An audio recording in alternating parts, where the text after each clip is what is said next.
Okay, good morning. And the class start now. Today is the first day of first lesson on Jerusalem. The next three lessons will also be in Jerusalem, part 1, part 2, and part 3. As I said earlier in the introduction to this class, or printed out there, Palestine, Promised Land, Holy Land, is the world's most contested piece of real estate. And at the center of it is Jerusalem. And inside Jerusalem, the Temple Mount is the core of all the contest. So we'll visit Temple Mount today. This is the map of Jerusalem with the most famous landmark highlighted in color, recorded here, and photo of it with the frame in matching color. So Holy Sepulchre Church here is green, David's Citadel is yellow, the Hoover Mosque, no mosque, synagogue, oh boy, Hoover Mosque is in blue, Wailing Wall is in red, frame in red, and the Dome of the Rock frame in orange. This is the way it looks. And the old city of Jerusalem is historically divided in 4 quarters. These 2 major streets divide the city into 4 quarters: Muslim, Christian, Jewish, and Armenian. And those are name only. Okay, there's no ethnic segregation or restricting people to live in whichever one. But it seems to be more churches here and more synagogue here, and something like that. And the original partition plan was that Jerusalem would be an international city, but during the Israel's independence war, Jerusalem is partitioned between Israel and Jordan, and it's called East and West, and there's a border called the Green Line right there. This is where the Green Line was before 1967. And the old city of Jerusalem falls on the eastern side. That means it's the Jordanian side of Jerusalem. And before 67, from 48 to 67, the Jordanian government banned all Jews travel to East Jerusalem, including all the Jewish holy sites. Of course, that changed in 1967. Israel gained control after the war. And eventually, Israel passed a law to annex the entire East Jerusalem, including the old city, as part of Jerusalem, and including not just old city, but the huge, you won't see it here, way outside the map, is the entire suburb of East Jerusalem. And now Jerusalem is fully integrated as a single city under a single municipal government, and Israel call it eternal undivided capital of Israel. You go to Jerusalem, it's like going to Berlin. Unless someone tell you this was the line, or somehow there are signs there, you have no idea where the dividing line was. We took a ride on the light rail, municipal light rail Jerusalem, just went through the border, old border, and just nothing different. You look out, it looks the same. Current population of the city of Jerusalem is almost 1 million, and 64% Jewish, 34% Muslim, 2% Christian. But within this tiny walled city of old Jerusalem, that's very small, about 1/3 of a square mile, and the population was 37,000. It's very crowded inside this area, and it's mostly Muslim. So it's not segregated by ethnic as the 4 quarters.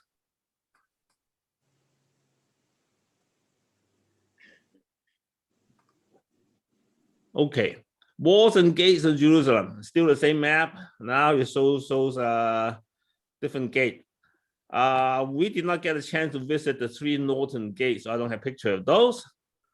But okay, the city wall is currently, the current city wall is not the really old one. Okay, it's only about 500 years old, dated from 1535. It was built by the Ottoman Sultan Suleiman the Magnificent. And Jerusalem was without war for almost 300 years since the Crusade time, because the Muslim didn't want to build a wall and then lost it to the Westerner again and gave them a place to defend. So it was without a war, but eventually they wanted a war. And you can see Temple Mount dominates most of the old city. And another thing is, look at this, Holy Church of Sepulchre is here. It's inside the city wall. But during Jesus' time, it's outside the city wall. And down here is the Zion Gate. It's one of the gates around. I'll just point out one by one. The reason is this one's different is it has a lot of pop mark all over. And that's for machine gun bullet during the 67 war. And what's outside Zion Gate down here is Mount Zion. And we'll cover that next Sunday. But it was within the city wall back that time, back in Jesus' time. The Mount Zion down here and City of David here, they were both inside the city wall. And the last thing is there's a known as Golden Gate, is a sealed wall, is a sealed gate. When Suleiman the Magnificent first rebuilt the city wall, this gate was open. And in the Bible, Jesus entered Jerusalem through the gate on the east side. May not be exactly at this location, maybe here or some other place. We don't know what the old city will look like. Okay, but Ezekiel said, prophesied that this gate shall remain shut. Only the prince shall enter by way of this gate. So, so the interpretation of that prophecy was that when this gate is reopened and someone enter, that is the Messiah. And so Suleiman the Magnificent had second thought after he rebuilt the wall. Said, I better seal it up to prevent a Jewish Messiah, whether in the future or a fake one pretending to be Messiah, to come in here and stir up trouble for us. So he ordered sealed, and it's been sealed since then. So this is the gate. Now I'm going to see what the city looked like in Jesus' time, and watch slowly. See, the wall is different. Okay, I'm going to go back. Okay, pay attention to the wall. Look at the temple. The temple is the same place, but everything else changed. Look at it. Oops, I thought I can do that. Okay, oops. Okay, look at it slowly. So whatever was down here is part. What was inside the walls no longer inside the wall. Okay, I'm going to go forward again. Watch the Church of Holy Sepulchre. This is where Jesus' crucifixion and resurrection took place.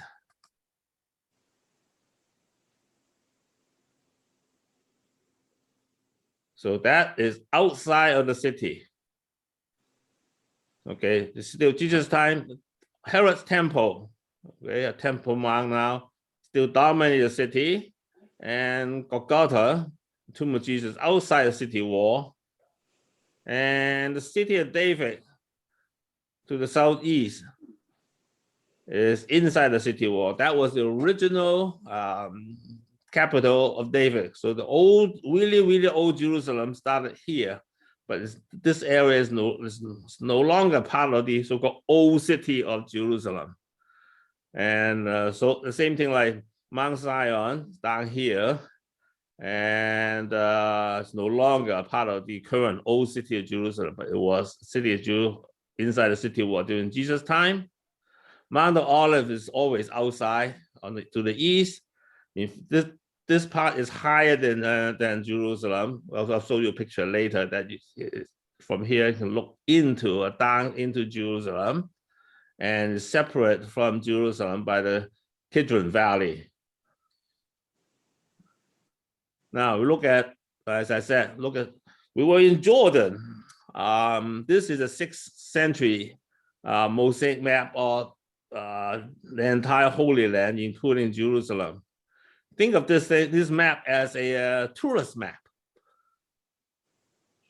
Everything is not in scale. The important site was much larger, drawn much larger than the surrounding area.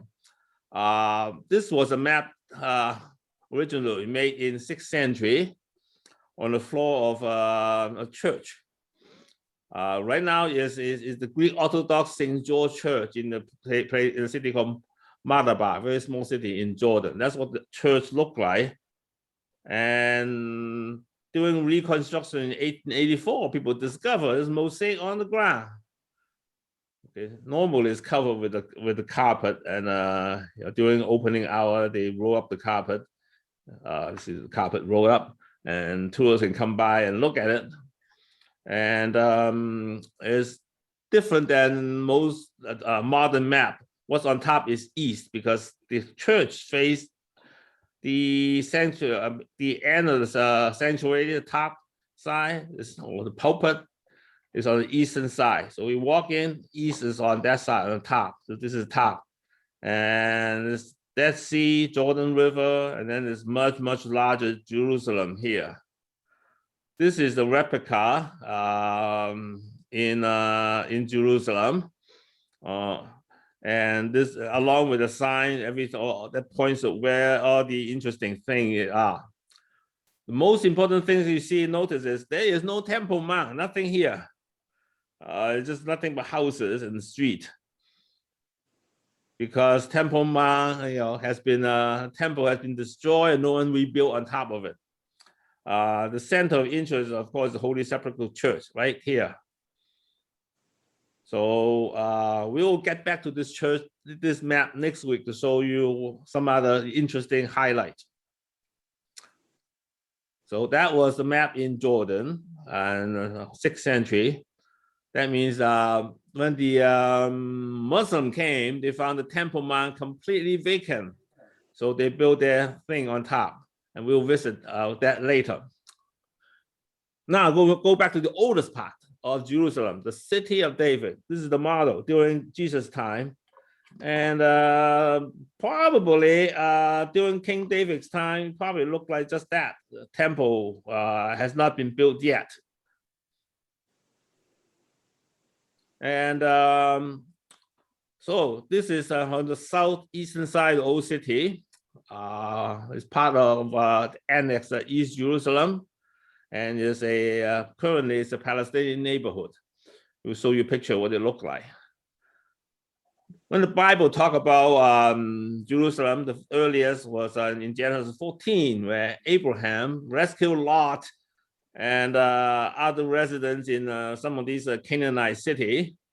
He came by the city of Salam, which is where Jerusalem will be.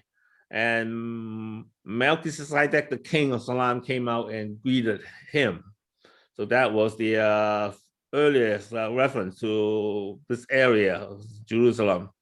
Later, David captured. It was during David's time, during Joshua's time, it was Jebusite stronghold, and the Israelites could never conquer it because it's a very strong, long built city on the hill.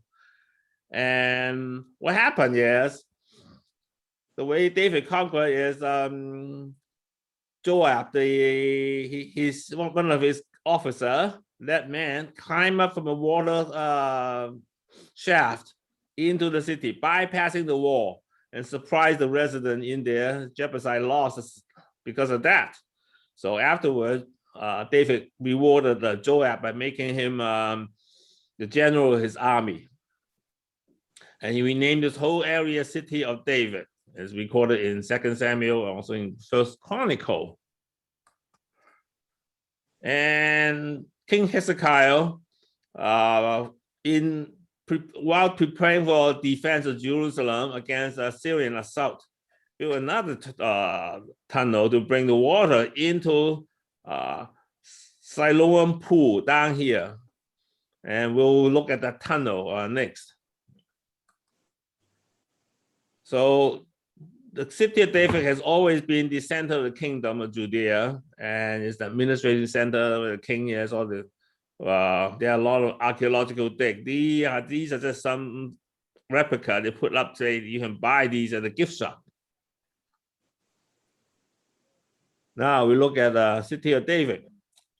City of David actually is located on a steep hillside on the west side of the Kidron Valley. This is City of David on the hillside, looking down Kidron Valley, and this is a Palestinian neighborhood. All these houses are Palestinian occupied area, and it's all date back to the kingdom of Judah. And we can go down here on the slope and look at various layers of archaeological excavation. You can also walk into there and look at houses that line up that used to be here. These are foundation of partial wall. And that's what the entrance looked like, with a harp symbolizing David as a musician and poet. And now it's an archaeological site and a theme park. So tourists can go there and walk around. And of course, like any theme park, there has to be some kind of waterfall or ride, so to speak. So they will look at the tunnels. It's the highlight of the theme park.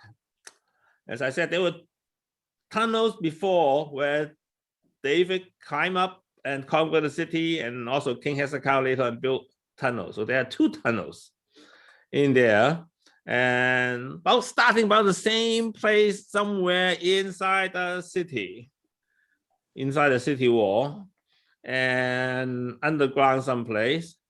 And that's what the underground looked like.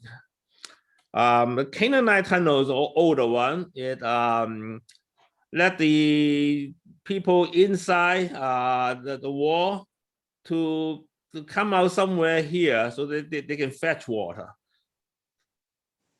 But David and company find a way to find the entrance and climb up the wall.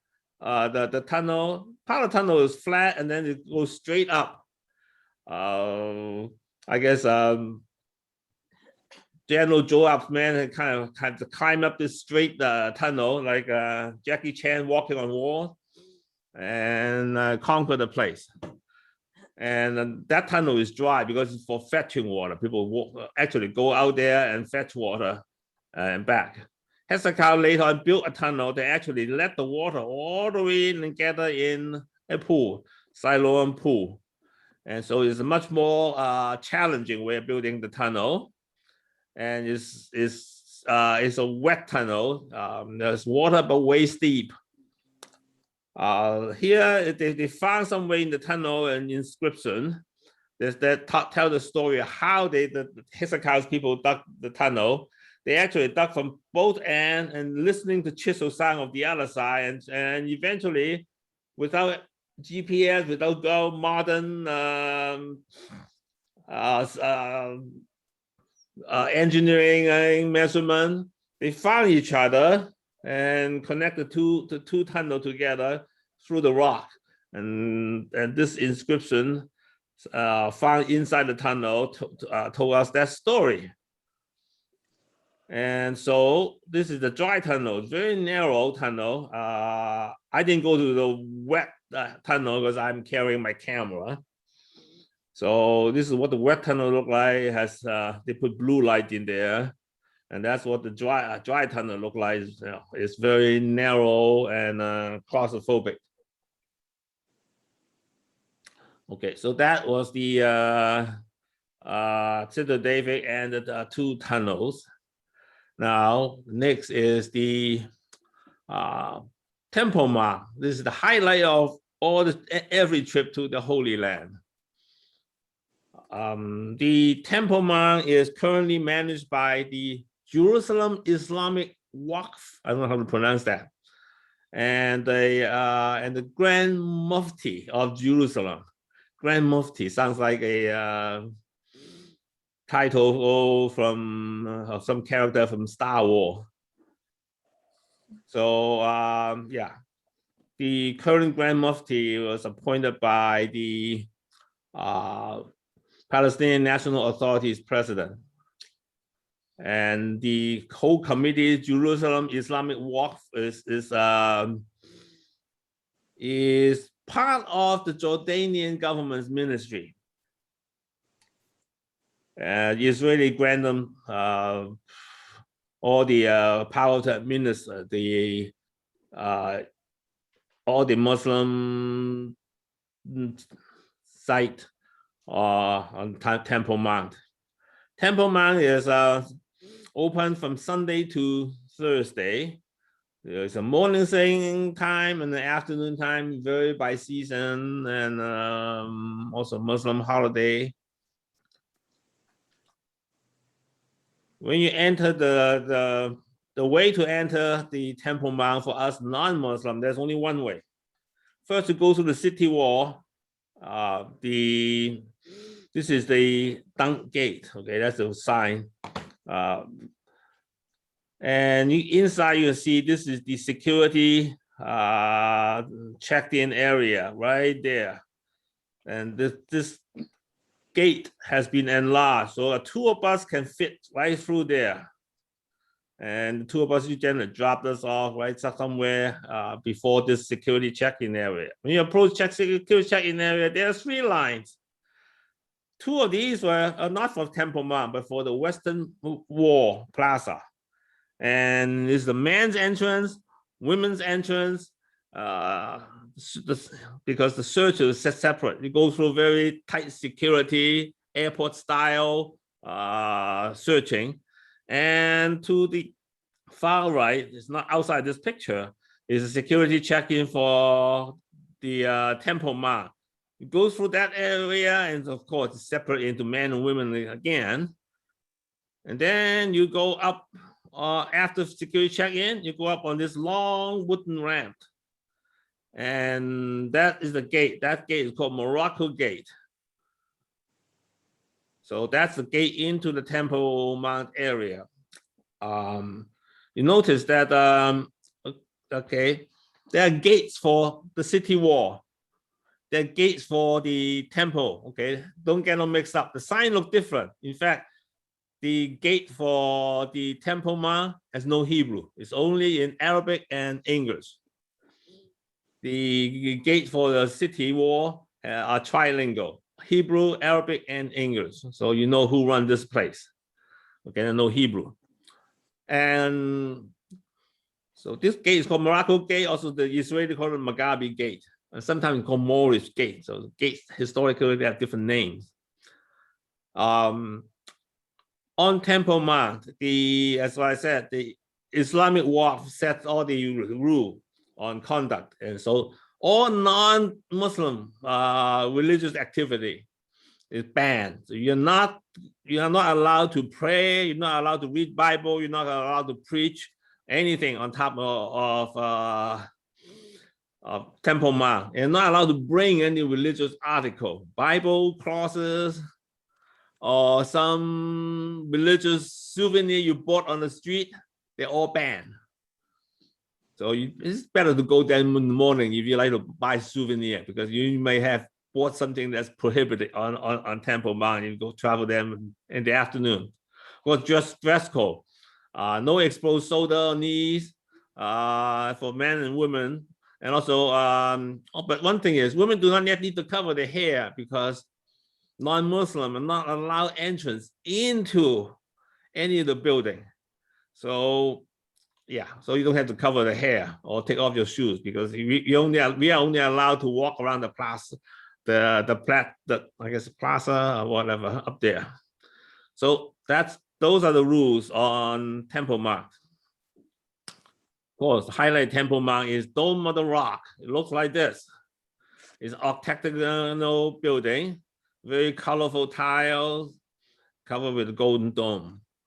And it's recorded in the Bible. Probably that's where Abraham sacrificed Isaac. It's called Mount Moriah. It's recorded in Genesis, and also recorded later on in First Chronicle is the threshing floor of Ornan the Jebusite.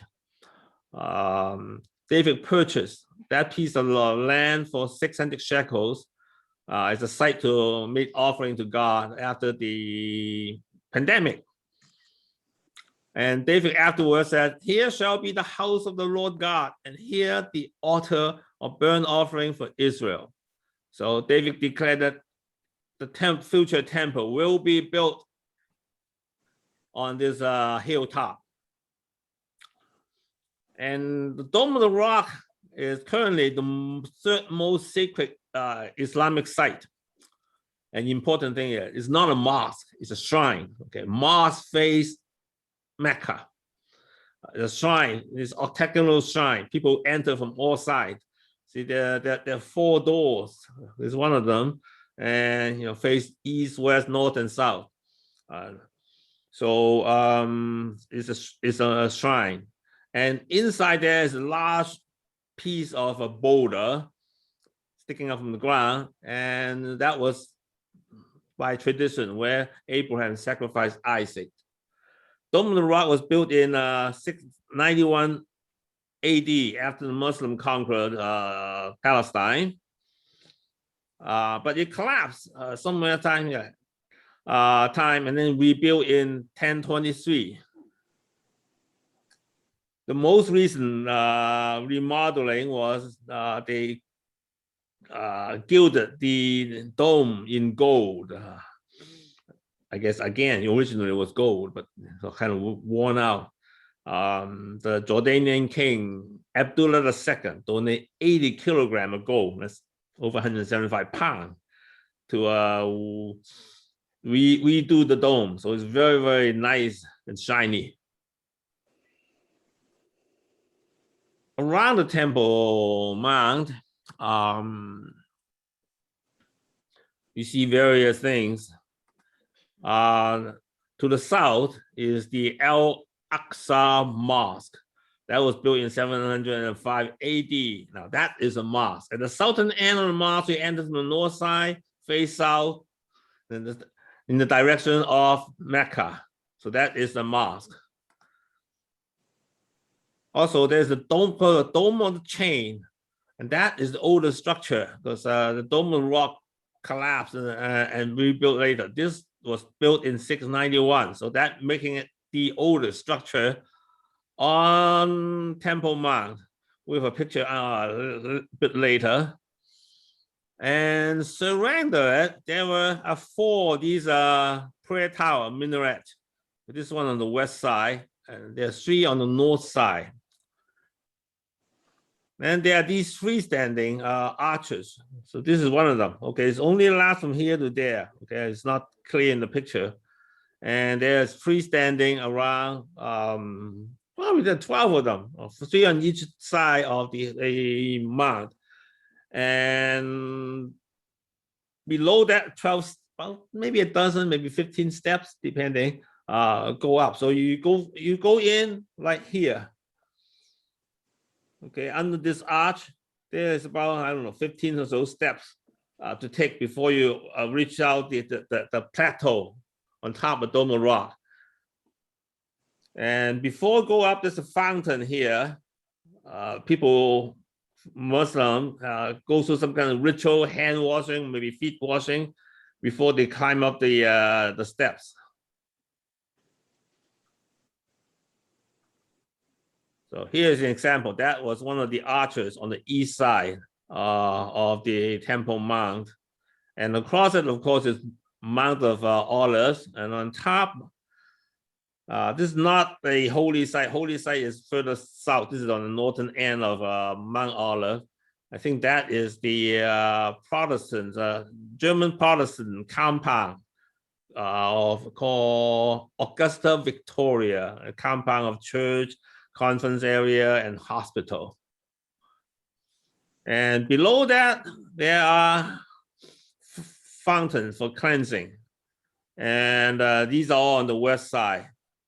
That one is a 15th century fountain of K-Bay. The gate is called Ablution Gate. And further south is another fountain and another gate. This is Chain Gate. We left through the Chain Gate on our way out. So more photo of Temple Mount. This is Dome of the Chain, the older structure, and this is what it looks like under it. And these are the doors of the mosque on the southern end of the Temple Mount. And this is the gate we exit from, called Chain Gate. Yeah, this is the minaret on the west side. And down here is some door painted green. There's a Muslim man sitting there to make sure only Muslim enter. We can exit, but we cannot re-enter. And yeah, the area is security is provided by Israeli police. It's very heavily armed. They're all carrying submachine guns, assault rifles, but they all use a very, very low key. We walk around, we don't see them usually. We don't. They're just walking in an area maybe lower than the steps. Now, this is a very famous site taken from the east side, Mount Olive, looking at the old city of Jerusalem and beyond. All the high rise there is part of West Jerusalem. And these are the sites that we just talked about. The Dung Gate is on the outer wall before you reach the Temple Mount. Temple Mount starts here and extends way beyond this photo on the right. So Dung Gate is not part of it, but that's the way you enter. And on the southern end, sitting up high, is the al-aqsa Mosque. Extend from here to about where the tree is, or probably slightly more. We left here for the Chain Gate with the minaret here. You can see the minaret there and the arches there. Of course, most famous is Dome of the Rock. Only a label there. Next to it is tiny dome here, is Dome of the Chain. That's what it looks like from the under. And yeah, there's a better photo before that. And that is the oldest structure on the Temple Mount. And that is a Dome of Spirit, tiny dome down here with arches behind it where the tourists gather around. That is what the Dome of Spirit. There's several other domes with all have different names. I don't know their significance in the Muslim religion. Of course, that the last one is the Golden Gate, which is sealed. Now, we don't know whether this is what's the original gate that Prophet Israel talked about or not, or maybe perhaps the center, right facing the temple. Now, speaking of temple, the most likely place, of course, is right in the center of this whole Temple Mount, okay, and it will be right here. That is, otherwise, why would King Herod bother to make a large platform like this and if offside? He probably should make him straight on. But of course, the other people say, no, it's around here. The temple was around here, and right below, beyond that, is the Western Wall. You can't see it from there, but it's right below those trees. So it's on the other side, is the Western Wall. We'll look at that. That's the retaining wall of the Temple Mount. So no, it's about here. And then a lot of people say, no, it's around here, on the slope here. What's up here is the Roman fortress. So this was where the temple is. So everybody has a different idea. And up to you, whatever you believe. But archaeological excavation is not allowed there by the Islamic Waqf. So everybody's just making guesses. Nobody can dig under.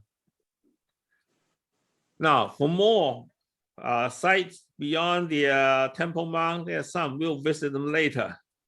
Okay, there's an Armenian St. James Cathedral just inside the gate, Zion Gate here. That's still in the old city. The Hoover Synagogue is this dome there. is the now is the largest synagogue inside Old City.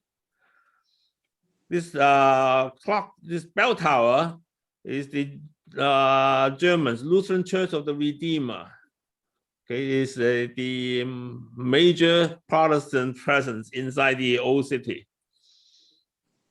Of course, for us Christians, the most important site is the Holy Sepulchre Church.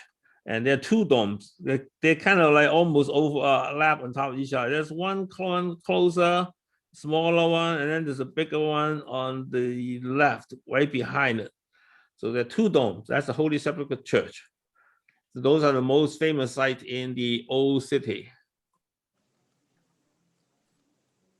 Now, the next holy site around Temple Mount is the Western Wall. A non-Jews call them Wailing Wall. Jews don't like that name, okay? Because it's called Wailing Wall because Jews go there and cry about the loss of Jerusalem and their temple.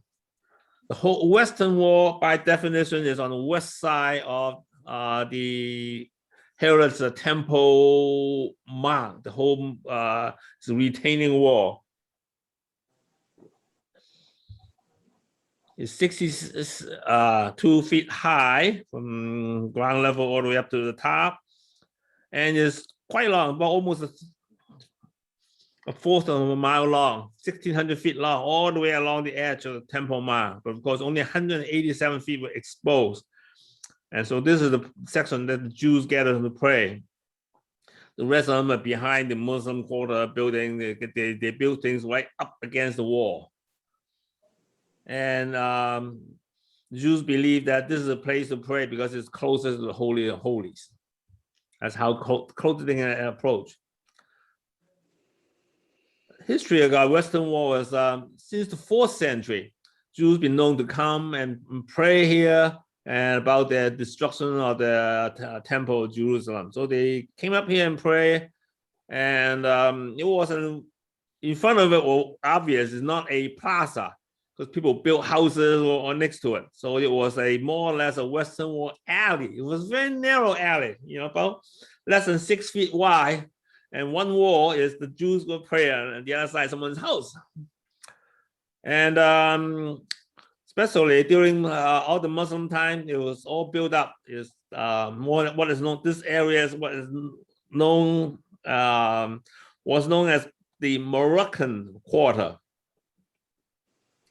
And at various times, the local ordinance prohibit Jews from going there to pray because the Jews pray quite loud. They may be wailing, lamenting. And so it was considered as disturbing the peace and banned them from praying there because of noise. And during Jordanian time, Jews were not allowed to visit at all, even trying to pray silently. Okay, today the Israelis have demolished all the buildings in the Muslim in the Moroccan Quarter and made them a Western Wall plaza. And also the Western Wall, this is became a symbol of Jerusalem. This is the flag of city of Jerusalem. And in the background here is a kind of a symbolic of a wall with the Lion of Judah and in front of it. And here is the, it's considered kind of like an outdoor synagogue, and Jewish Orthodox Judaism set the rule. That means segregation by gender. Men, women pray in different sections. And in this picture, you see there's a divider here. Behind it is women's section. In front of it is the men's section. And women's section is here. You can see women in there, and there's the wall. And men's section is about more than 2.5 times longer along the wall than women's section. There's some kind of discrimination. And here you can see there's a barrier in front of the men's section. So women are not allowed to cross, and some of them are standing on chairs to look into, see what the men are doing. And another rule about the The wall is that a man must wear some kind of head covering. Okay, either you wear what the kippah or yomaki, depending on what language, Hebrew or Yiddish you use. And so Orthodox Jews always wear this kind of hat. They just go there. Other tourists have to, well, they provide free of charge tiny yomaki that you can grab and put on your head before you walk in. And so obvious, this guy is probably standing there and praying. He's wearing this kind of a string thing. I don't know what that means. Okay, they all Orthodox Jews wear this kind of thing on their side. And this guy is more interested in taking pictures. So obvious, a tourist.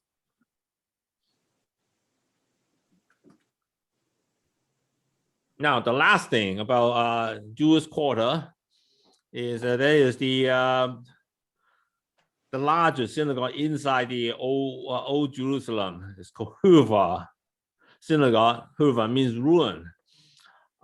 It was built on top of ruin of a much earlier synagogue, 15th century synagogue, destroyed by the Ottomans in 1721. It was rebuilt about 100 years afterward by Ashkenazi, a European Jew from Little Lithuania.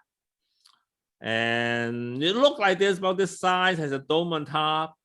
And that was destroyed, heavily damaged in the 1948 war, and eventually dynamite by the Jordanian government and clear out. And now in 2010, it was rebuilt in its original style, in the same place. And then they have a golden menorah on display in this plaza, the Hoover Plaza, in front of it. Around this plaza, all the buildings are relatively new. They may be built in old style, but they're actually new old construction in late 20th century or early 21st century. And when these synagogues rededicated in 2010, it was condemned by Arab leaders all over, calling it a provocation. And the first step to destroy an Islamic holy site, they call it Haram as-Sharif. That's Temple Mount. Okay, they don't use the term Temple Mount. Haram as-Sharif means noble sanctuary. That's what it meant. Okay, they said they will destroy the holy Islamic holy place on Temple Mount. We replace it with the third temple. To me, just a small act of building a synagogue in Jewish quarter, okay, not even near the Temple Mount, draw this heavy protest saying that they're going to destroy us. It's really, really overreaction. And it's kind of illustrate the way the Arab feel about any kind of Jewish activity in Jerusalem. So now we go back to what kind of religious freedom you can have in Jerusalem or Temple Mount in particular. Look at what the Jordanian, their rule is from 1948 to 67, and what the Israeli rule from 67 to present. As we talked about before, Jews were all expelled from Old Jerusalem under the Jordanian rule. Almost all synagogues inside Old Jerusalem were destroyed. Okay, some of them were destroyed, damaged, destroyed during the war. Some of them were just bulldozed or dynamite over. And Jews are not allowed to enter Old Jerusalem, including the Western Wall, to pray at all. So Jews cannot. And even Christians were restricted. Christian churches are not allowed to buy land, expand, or buy land, especially buying land around some other holy site. So during Jordanian rule, it was a more Islamicization of the Holy Land. When Israel took over, see what they did. Okay, they gave the Temple Mount, or what the Muslim call Haram al-Sharif, full control under by the Jerusalem Islamic Wharf, which is, again, as I said, is an arm of the Jordanian government. And that was controlled and funded by the King of Jordan. And they set operating hour because, they close on Friday because that is the Muslim day of prayer in the week, close on Saturday, and they set dress code, and they set the operating hour, morning and afternoon. They close for lunch or noontime prayer. It's their rule that non-Muslim are not allowed to enter Dome of the Rock or the mosque across from it. That rule was set since the year 2000. Before that, we non-Muslim, can enter subject to additional dress code. And also, they prohibit all non-Muslim activity. And Israelis support that because they don't want any trouble. Israelis set additional security rule is whenever some security situation, they can close the Temple Mount anytime, unannounced. And also during Palestinian uprising, they had many times set age limit to Temple Mount.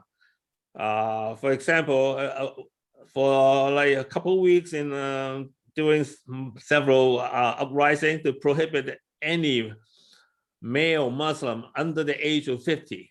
So only old men like me can enter. Young one won't let enter. Sometimes they prohibit, also female under 35, not allowed to enter. But at the same time, they pay pretty even-handed. Because occasionally there are large Jewish religious group or nationalist group that decide to have a protest. They may even go up there, have a prayer meeting or whatever. So they put on restricting Jews. If they hear a story or anything about large Jewish group going up there, they restrict them. They let 10 at a time in, and maybe they have a total limit. Maybe after a while, some from that group has to come out before they let the next batch of 10 to go in. So I think they are pretty even-handed. Because that happened back in, was it 1994 or whatever? Ariel Sharon, before he was Prime Minister of Israel, at one time led a huge group of Jews up there to pray. And that caused a lot of protests from Palestinians. And so basically, Israeli government doesn't want any trouble. So they maintain peace. When we were there, it was very peaceful. It was a nice morning walk. And the plaza is mostly empty except for us tourists. Another interesting rule is Jews has another restriction. That one is imposed by the Chief Rabbinic Council of Israel. And basically it says that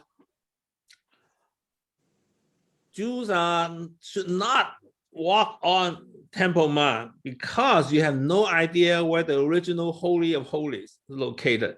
You do not want to accidentally step on sacred ground and violate the Jewish law, because only the high priest is is allowed to enter that area. Plus, if you're not ritually clean, you shouldn't even walk up there, because that is the rule about how you approach the temple to offer sacrifice. You have to be ritually clean. So, but nowadays, the ultra-Orthodox is ignoring this rule. They really want to go up there and pray. So, so even the Jews don't agree who should be allowed up there. So what's the conflict is, Arabs still contend that there was never a Jewish temple on the temple ground, on the Temple Mount, or as they call it, the noble sanctuary. When the Muslim got there, it was empty. No one was there, so they built their Dome of Rock there. So that's what they contend. And so because of that, they don't trust each other. The Israeli don't trust the Muslim because what happened is, but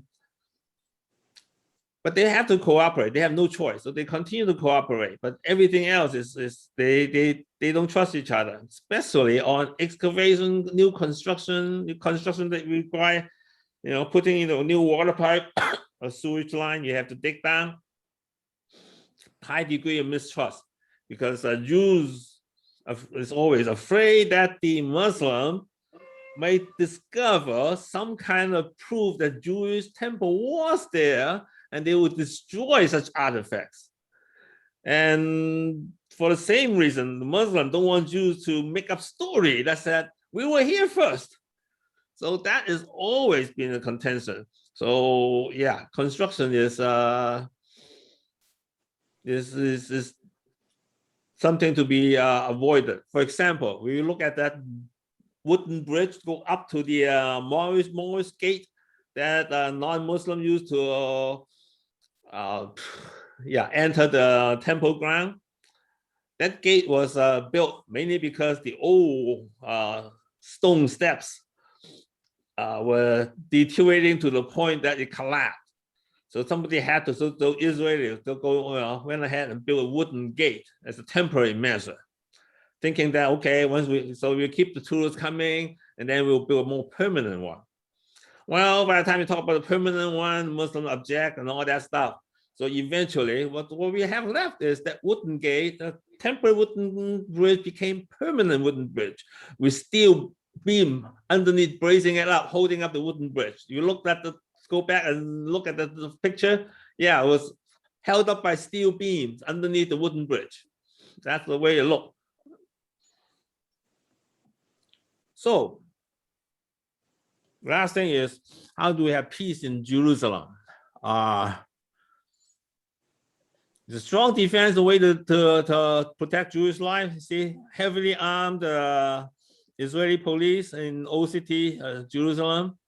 This is what we saw on a subway train in Jerusalem. And Saturday night, man was going out with his wife on a date night. And he's carrying a submachine gun. It's not loaded.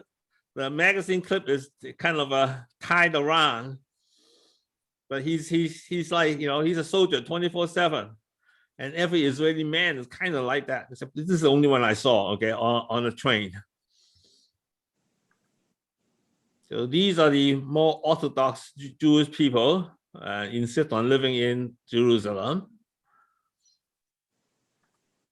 So what can bring peace to Jerusalem? Is a strong defense enough, or we need something else? Something else we also saw. Jesus said, blessed are the peacemaker. And we saw a group of Korean Christians singing praise song on a busy Saturday night on Ben Yehuda Street in West Jerusalem. And by the way, I use Google Lens to find out those Hebrew mean Korea loves Israel.